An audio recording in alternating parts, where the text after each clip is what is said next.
Bollywood headquarters में खुशामदीद। मैं हूं मोहम्मद कामरान और मैं हूं युसरा नजम। ये सब भी बुलेटिन का हिस्सा होगा, लेकिन सबसे पहले आपको बताएं कि मुस्लिम लीग नून ने मुल्क में जल्द नए इंतखाबात का मुतालबा कर दिया है। एहसन इकबाल कहते हैं नालायक हुकूमत को मजीद ऑक्सीजन ना दी जाए। ये हुकूमत फौत हो चुकी है। जैसे एक लाश को जितनी देर रखा जाएगा ताफुन फैलता जाएगा। हुकूमत तमाम इदारों को झंझलाहट के साथ बर्बाद कर रही है। अमीर मकाम बोले पीडीएम की तहरीक 22 करोड़ अवाम की तहरीक है। जो इस तहरीक से हट गए वो अवाम में जीरो हो जाएंगे, जो इस तहरीक में शामिल रहे वो अवाम के हीरो बन जाएंगे। ये हुकूमत फौत हो चुकी है। जैसे एक लाश को जितनी देर रखा जाएगा उसका ताफुन फैलता जाएगा। अब इस सियासी लाश को जो 2018 में धांधली से लाई गई थी दफन करने का वक्त आ गया है, ताकि इसके ताफुन से मुल्क मजीद बर्बाद ना हो।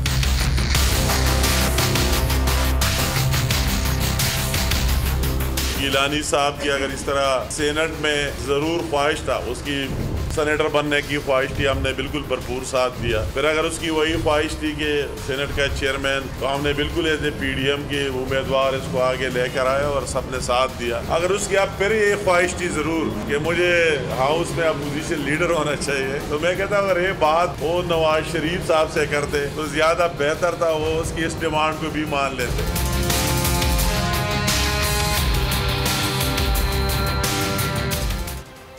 पीपल्स पार्टी के लिए सिलेक्टेड का लफ्ज इस्तेमाल न करें, हमें हर ताने का जवाब देना आता है। जाली रहनुमाओं की जवाबी प्रेस कॉन्फ्रेंस। शायरी रहमान ने कहा अपना सियासी किबला दुरुस्त रखें, हम नहीं चाहते पीडीएम टूटे।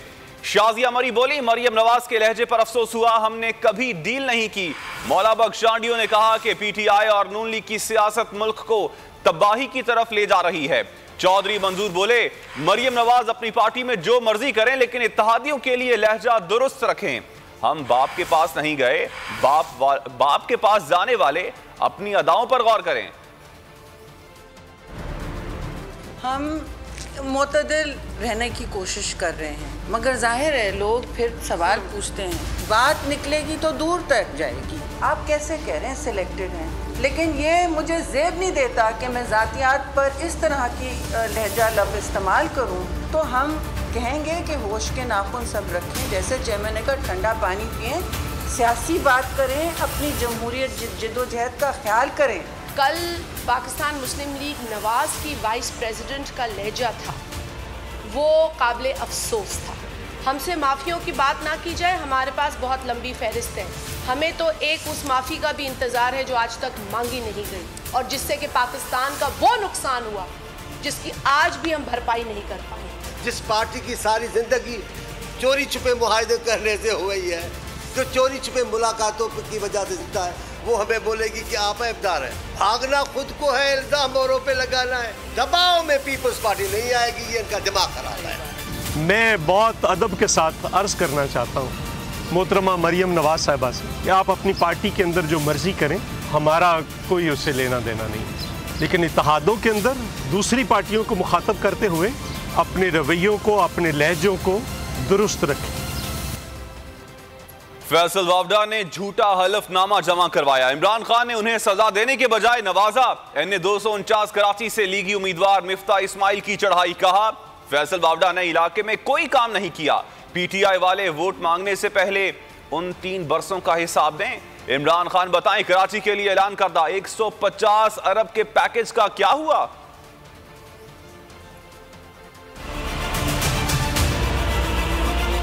इमरान खान ने पहले फैसल वाडा साहब को टिकट दी थी, जिन्होंने हल्फन झूठ बोला था कि वो अमरीकी शहरी नहीं है, जबकि वो अमरीकी शहरी थे। और जब उनको 3 साल तारीख पे तारीख लेने के बाद उनको डिस्क्वालिफिकेशन होनी थी तो उन्होंने इस्तीफ़ा दिया। और इमरान खान ने बजाय इसके कि उनको सज़ा दें या उनकी सरजनिश करें, इमरान खान ने उसको नवाजा और उसको ऐवान बाला में सेनेट में ले गया। 3 साल तक फैसल वाडा साहब इस हल्के से गायब रहे, ना पानी दिया, न सीवरेज का कोई काम किया, न कोई रोड बनाए। इस चीनी की महंगाई के बाद, आटे की महंगाई के बाद, दवाइयों की महंगाई के बाद, इससे पहले कि इमरान खान साहब वोट मांगने आए और पीटीआई वोट मांगने आए, पहले इनको फैसल वाडा साहब को भेजना चाहिए और वो आके हिसाब दें कि 3 साल तक क्यों नहीं हुआ। और पहले इमरान खान को आना चाहिए और हिसाब देना चाहिए इस इलाके के गयूर लोगों को कि आटा दाल क्यों महंगी कर दी इन्होंने।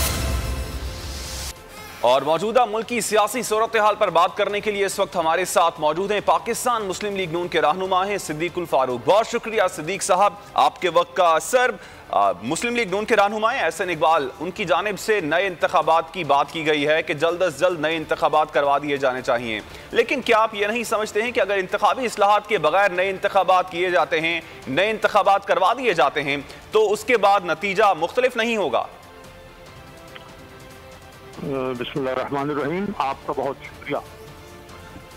मैं आपसे ये अर्ज करूंगा कि इंतखाबी इस्लाहात और इससे मुताल्लिक दीगर जो चीज़ें हैं, इंडिया हमारे साथ का मुल्क है, वहाँ इलेक्शन होते हैं, जो बैलेट बॉक्सेस हैं वो सेंट्रल पूल में जाते हैं, 7 दिन के बाद गिनती शुरू होती है और कोई धांधली का इल्ज़ाम नहीं लगता। यहाँ तो पोलिंग एजेंट्स सारे बैठे हुए होते हैं, हर पार्टी का, हर इलेक्शन के उम्मीदवार का नुमाइंदा, और उसी वक्त गिनती होती है। तो गिनती ठीक हो जाए, लोगों को पोलिंग बूथ से बाहर ना निकाला जाए और सहूलत दी जाए ताकि आसानी से पोलिंग हो जाए, तो मैं नहीं समझता कि इन इलेक्शनों में कोई बहुत लंबी चौड़ी इस्लाहात की जरूरत है। ठीक, तो इस मकसद के लिए क्या ऑपोजिशन की जानिब से कोई इकदाम किए गए हैं कि जैसा आप कह रहे हैं वैसा हो जाए? हम समझते हैं कि ये हमारे यहाँ अक्सरियत, गालिब अक्सरियत मुसलमानों की है, और जो गैर मुस्लिम भी है वो भी समझते हैं कि उन्होंने हिसाब देना है। तो पहली बात तो ये है कि ये अपना ईमान के मुताबिक हम काम करें। दूसरी बात अखलाक की है, अखलाक भी हमारा ठीक होना चाहिए। तीसरी बात कि कोई इदारा कहीं से अलिफ हो, बे हो, जीम हो, उससे तजावुज न करे। इलेक्शन कमीशन के पास बहुत इख्तियारात हैं और तमाम पॉलिटिकल पार्टीज जो हैं उनका ज़ाब्ता अखलाक भी मौजूद है, उन्हें मज़ीद पाबंद किया जाए तो इलेक्शन फ्री एंड फेयर हो सकते हैं, होने भी चाहिए। आखिर क्यों ना हो? सारी दुनिया में जो कुफर का निज़ाम है और जो इस्लाम में यकीन नहीं रखते, वहाँ इलेक्शन फ्री फेयर और ईमानदाराना होते हैं, तो हमारे यहाँ क्यों नहीं होने चाहिए? होने चाहिए। अच्छा सर, अब एक और सवाल यहाँ पर उठता यह है कि इस जो बात आप कर रहे हैं नए इंतखाबात और जल्द अज जल्द इंतखाबात के हवाले से, पाकिस्तान पीपल्स पार्टी भी इस हवाले से ऑन बोर्ड है? बात की गई है अपोजिशन के दरमियान इस हवाले से? देखिए, हर पार्टी को ये हक तो है कि वो अपनी राय का इजहार करे। अगर पीडीएम के प्लेटफॉर्म की बात करते हैं, हम तो इस हुकूमत को बिल्कुल नहीं समझते कि ये फ्री एंड फेयर इलेक्शंस के नतीजे में आई है। नताइज तब्दील किए गए, 95% फॉर्म 45 पे दस्तखत ही नहीं थे पोलिंग एजेंट्स पे, और ये बात इलेक्शन कमीशन ने कही है, ये रिकॉर्ड पर है। रिपोर्टिंग सिस्टम, इसके अलावा जगह जगह शिकायतें सामने आई हैं। तो हम समझते हैं, इसी वजह से मौलाना फजलुर रहमान साहब ने शुरू में ये कहा था कि जनाब बिल्कुल हल्फ ना उठाएं और बाइकाट करें। फिर हमने कहा कि नहीं चले, अभी जो भी हो गया है आवाम का क्या कसूर है, तो अगर उनके मसाइल हल हो जाएं। अब उनके मसाइल हल होने की बजाय उनकी ज़िंदगी अजीरन कर दी गई है, मईशत तबाह कर दी गई है, ज़राअत बर्बाद कर दी गई है, फॉरेन पॉलिसी तबाह हो गई है, एडमिनिस्ट्रेशन जो है ब्यूरोक्रेसी को बर्बाद कर दिया गया है, नैब का जो किरदार है उसकी वजह से हर चीज़ समझी कि गैरकमाल बन चुकी है। तो इस सूरत में एक तो इंतखाबात नहीं हुए फ्री एंड फेयर, ऊपर से जो ठोसी गई हुकूमत, अगर वो कुछ कामयाब हो जाती है आवाम के मसाइल हल करने, तब भी एक बात थी, वो भी नाकाम तरीन हुकूमत है इस रीजन की, नहीं दुनिया की। इसलिए हम समझते हैं कि इंतखाबात, ये पीडीएम के प्लेटफॉर्म में भी यही मुतालबा है और हम भी यही मुतालबा करते हैं, अलग कोई मुतालबा नहीं। सर, अब यहाँ पे एक और सवाल उठता है, जितने भी मसाइल का आपने जिक्र किया, जो भी अवामी मसाइल आपने गिनवाए, उनकी एक रीजन ये भी है कि ऑपोजिशन जो है वो भी एक पेज पर नहीं है, वो भी अपने अपने मकासद के लिए सामने आती है और फिर मकासद हल करने के बाद साइड पे हो जाती है। क्या आप ये समझते हैं कि यही कुछ होता रहा है इन 2.5-3 सालों में? पहली बात तो ये है कि जो हुकूमत भी आती है कि उसकी आईनी, कानूनी और अखलाकी जिम्मेदारी है कि वो आवाम के मसाइल हल करे।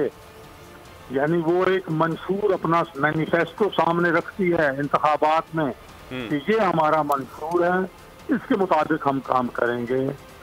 और फिर वो हल्फ जब उठाते हैं और वज़ीर-ए-आज़म जब हल्फ उठाता है उसमें देखें आप आइन की पाबंदी और बाकी बातें होती हैं। मतलब ये है कि फर्ज करें अपोजिशन जो है वो है ही नहीं सिरे से, फर्ज करें तो क्या हुकूमत का ये फर्ज मनसबी आइनी फर्ज और अल्लाह के रसूल के नज़दीक ये फर्ज नहीं है कि वो आवाम के मसाइल हल करे, वो रियासत की खिदमत करे, उसे मजबूत करे, दुश्मनों से बचाए। अब इसमें ये सवाल नहीं पैदा होता कि आप नहीं हैं या अपोजिशन का किरदार कम है। हमने भी किरदार अदा किया है, हम इसे बार बार ऑफर भी करते रहे हैं। ये सुन लीजिए, हमने कौमी असम्बली में, मैं तो ये कहता हूँ, आपको याद दिलाता हूँ, यहाँ तो बिलावल भुट्टो जरदारी ने नारा लगाया था कदम बढ़ाओ, इमरान खान हम तुम्हारे साथ हैं। यहाँ तो शहबाज शरीफ ने बतौर leader of the opposition offer की थी कि आओ भाई इकोनॉमी के जो है अपना इकोनॉमिक चार्ज। लेकिन सर उनका जो बेसिक एजेंडा ये है, उनका बेसिक मंशूर ये है कि जो इस वक्त हमें मुश्किलात का सामना है वो इसलिए है क्योंकि जो अपोजिशन इस वक्त मौजूद है उसने मुल्क का बेड़ा गर्क किए रखा और हम अब चीज़ों को दुरुस्त करने की कोशिश कर रहे हैं। बहुत शुक्रिया सिद्दीकुल फारूक साहब, आपने बोल टेलीविजन को वक्त दिया। और अब कोरोना की बात करेंगे। मुल्क में कोरोना की तीसरी लहर में शिद्दत आ गई है। आज से कोरोना के शदीद मुतासिर इलाकों में लॉकडाउन लगाया जाएगा। एनसीओसी के इजलास में अहम फैसले कर लिए गए हैं। कोरोना के 8% फैलाव की शरह वाले इलाकों में शादी की तकरीबात पर 5 अप्रैल से पाबंदी लगा दी गई है। समाजी सियासी तकरीबात और खेलों समेत हर किस्म के इज्तिमात पर पाबंदी होगी। पाबंदियों का इतलाक 8% से ज्यादा मुस्बत केसेस के अजला और शहरों में होगा।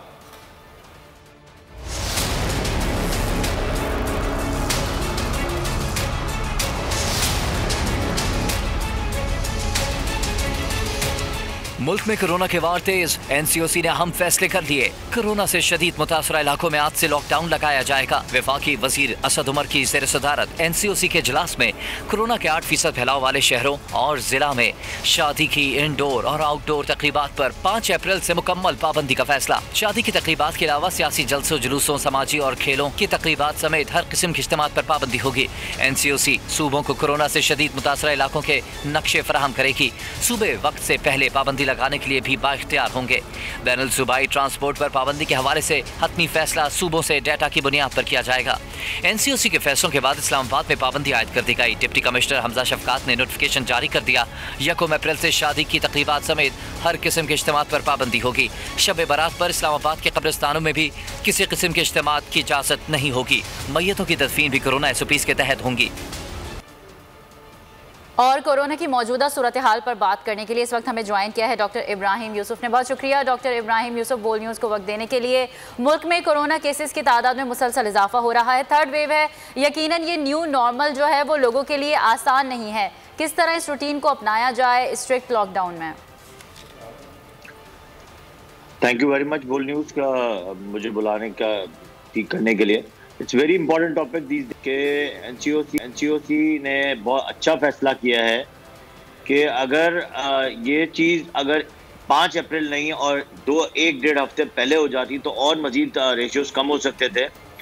और लास्ट जो अभी रेशियोज़ 1 हफ्ते 1.5 हफ्ते में जो रेशियोज़ रहे हैं बच्चों के इन्फेक्शन के वो बड़ों से ज़्यादा रहे हैं और उसमें तकरीबन 92 बच्चे इंतकाल कर गए इस कोरोना वार्ड्स में और प्लस साथ में थाउजेंड्स ऑफ बच्चों के टेस्ट किए गए और टेस्ट में जो है जो कोरोना का टेस्ट है वो पॉजिटिव आया। साथ में हम जो टेस्ट जिन बच्चों तक हम नहीं पहुंच सकते, हर हॉस्पिटल में फैसिलिटी नहीं है, वहाँ पे हमने एक्सरेज देखे तो एक्सरेज हैं या जो हम टेस्ट करवा रहे हैं वो बहुत बुरे कंडीशन में आ रहे हैं जो हमने पुराने वक्तों में कभी नहीं देखे। और प्लस साथ में हॉस्पिटल के रेशियोज अडल्ट से ज़्यादा पीडियाट्रिक के बढ़ना शुरू हो गए क्योंकि बच्चों में इन्फेक्शन का रेशियो बढ़ गया। लोग समझते थे कि ये कैरियर है। हमारे डॉक्टर्स ने, हमने भी पुराने रिसर्च के हिसाब से यही कहा कि ये कैरियर होते हैं, इनसे इन्फेक्शन नहीं लगते। लेकिन अब जो इन्फेक्शन थर्ड वेव आई है या म्यूटेट हुई है उसमें सबसे ज़्यादा इन्फेक्टेड जो है वो बड़ों से ज्यादा बच्चे हुए हैं। अब डॉक्टर साहब, अब यहाँ पे सवाल ये उठता है कि ये जो आपने रिसर्च की बात की थी, क्या ये रिसर्च जो है सिर्फ पाकिस्तान में की गई है, ओवरऑल की गई है, और ये बच्चों में जो इन्फेक्शस अब ये हो रहा है, बच्चों में भी कोरोना हो रहा है, क्या ये सिर्फ पाकिस्तान में हो रहा है इस रेट से, या दुनिया भर में इसी रेट से ही हो रहा है? दुनिया भर में हो रहा है, क्योंकि WHO के आप साइट पे जाएं तो WHO की गाइडलाइंस पे ये दूसरे जितने भी ममालिक हैं जहाँ पे कोरोना ज्यादा इफेक्ट हुआ है, वहाँ पे सबसे ज्यादा इफेक्ट ही अभी बच्चे हो रहे हैं। पाकिस्तान में भी अभी सबसे ज्यादा जो इश्यूज हैं वो बच्चों के हैं, और बच्चों के हवाले से सारे इश्यूज को ये मद्देनजर रखे हुए ये स्कूल्स की पाबंदी और सारी चीज़ों की पाबंदी लगाई जा रही है, क्योंकि हम डेली बेसिस पे WHO की साइट पे कॉन्फ्रेंस कर रहे होते हैं, उनके साथ मीटिंग्स कर रहे होते हैं, और उसमें यही होता है कि आपको जब तक आप SOPs 100% SOPs पे नहीं जाएंगे, जो लोग अगर आप देखें कि अगर बड़े लोग तो अगर मास्क पहनते हैं लेकिन बच्चों को मास्क नहीं पहनाते हैं। अगर आप प्राइम मिनिस्टर की बात सुने कि वो कोरोना के बाद उन्होंने एक ही बात कही कि एक ही चीज़ हमें बचा सकती है, वो है SOPs, जिसमें हैंड वॉश है और मास्क है। प्लस साथ में आपको एक और अच्छी बात बता दूं कि वैक्सीन, जो बुरी खबर है कि वैक्सीन जो है उसकी शॉर्टेज ऑफ द वर्ल्ड वो बहुत ज़्यादा हो रही है। जिन जिन ममालिक ने हमें वादा किया था कि वैक्सीन आ रही हैं, वो वैक्सीन हम तक नहीं पहुंच सकेंगी। तो आप, हमारी इल्तिजा है आवाम से कि अगर SOPs का ध्यान रखेंगे तो ये चीज़ दोबारा ख़त्म हो सकती है विद द अच्छे वाले लॉकडाउन से और घर में रहने से। अच्छा डॉक्टर साहब, आपने SOPs की बात की, वैक्सीनेशन के प्रोसेस को देखें मुल्क में तो अभी सीनियर सिटीजन्स को वैक्सीनेशन का मरहला भी पूरा नहीं हुआ, बच्चों के लिए कितने इफेक्टिव होगी? अभी जो रेशियोज और बच्चे की जो वैक्सीन हैं वो अभी तक डेवलप नहीं हुई हैं। बच्चों के लिए पहले रिसर्च में जिस तरह था कि WHO पे जाएं या आप बाहर जितने भी वेस्टर्न ममालिक में जाएं, तो वहाँ पे रिसर्च यही थी कि बच्चे कैरियर्स हैं, बच्चों को इन्फेक्शन नहीं लगेगा, उनकी इम्यूनिटी अच्छी है, उनको नहीं लगेगा। लेकिन इत्तेफाक की बात है कि थर्ड म्यूटेट के बाद इसने बच्चों को पूरी दुनिया में ज़्यादा अफेक्ट किया है। तो अभी तो बच्चों की वैक्सीन ही नहीं आई, अभी तो जो वैक्सीन लग रही थी वो 16 ईयर्स के अबव लग रही थी, और अब जो रेशियोज बने हैं हमारे मुल्क में वो 60 अबव के हैं, और अब शायद 50 ईयर्स से अबव के आएंगे। डॉक्टर साहब, लास्ट क्वेश्चन आपसे पूछना चाहूंगा, इसका हल आपकी नजर में अब है क्या? अब क्या लॉकडाउन ही इस सारी सूरत हाल का हल है, या फिर SOPs पर इंप्लीमेंट करवा दिया जाए तो वो भी काफी होगा? देखिए, अगर इकोनॉमिक सिचुएशन देखी जाए हमारे मुल्क की, तो लॉकडाउन का सिचुएशन बहुत बुरी हो जाएगी अगर हमने फुल लॉकडाउन कर लिया, क्योंकि ये रमज़ान के महीने में बहुत लोग बहुत ज़्यादा कमा रहे होते हैं, और अगर उसमें से ज़्यादा लॉकडाउन लग जाएगा, दुकानें बंद हो जाएंगी, या आप ये जो बड़े बड़े शादी हॉल्स बंद कर देंगे, आप देखें कितने लोगों को वहाँ से रोज़गार मिल रहा होता है, लाखों करोड़ों लोग वहाँ पे रोज़गार ले रहे होते हैं, जो पैसा कमा के दूसरे छोटे आवाम को, छोटे बायर्स को, छोटे डीलर्स को दे रहे होते हैं। तो अगर लॉकडाउन 100% लगेगा तो बहुत बड़े माशियत में नुकसानात के चांसेस हैं, लेकिन अगर आवाम 100% तो ये 60 to 70% डाउन हो सकते हैं, जो ये बड़े ही SOPs की ना पाबंदी करने पे है। SOPs फॉलो करने से रेशो में कमी आ सकती है। कोरोना की मौजूदा सूरत हाल पर डॉक्टर इब्राहिम यूसुफ बोल न्यूज़ से बात कर रहे थे। आपको बहुत शुक्रिया। सब्सक्राइब करें और बेल दबाएं ताकि कोई खबर रह न जाए।